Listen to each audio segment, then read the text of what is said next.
बच्चों को रूट्स और जीरोस में बहुत कंफ्यूजन होता है कि आखिर ये रूट्स और जीरोस में डिफरेंस क्या है। डिफरेंस बहुत ज़्यादा नहीं है और आपको हर एक क्वेश्चन का आंसर मिलेगा। इससे पहले समझते हैं कि एक्सप्रेशन और इक्वेशन में क्या डिफरेंस है, क्योंकि ये भी बहुत लोगों को क्लियर नहीं है। जब हम एक्सप्रेशन की बात करते हैं तो एक्सप्रेशन एक्चुअली कलेक्टिवली सम या डिफरेंस ऑफ टर्म्स होता है ना। दोनों कंबाइनली भी यूज हो सकते हैं। उसमें टर्म्स होते हैं एक साथ, बस ये एक्सप्रेशन हो गया।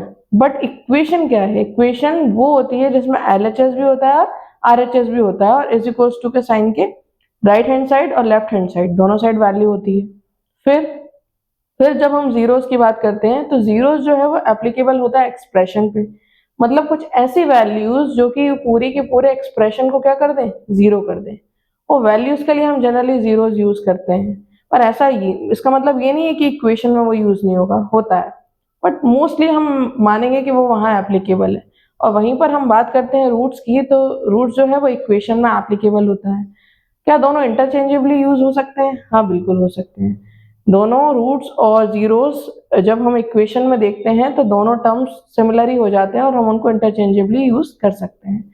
तो बात लगभग सेम हो जाती है। तो हम बात करेंगे रूट्स की।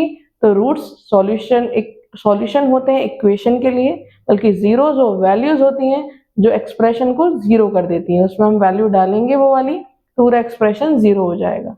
जब हम रूट्स की बात करते हैं तो वो पॉइंट्स होते हैं वो जो एक्स एक्सिस पर क्या हो रहे हैं, कट कर रहे हैं ग्राफ। तो इस तरीके से रूट्स और जीरोस में जो होता है वो डिफरेंस होता है। एक्सप्रेशन और इक्वेशन में डिफरेंस होता है। तो कंफ्यूज ना हो, इन कंसेप्ट्स को क्लियर रखें। Thank you.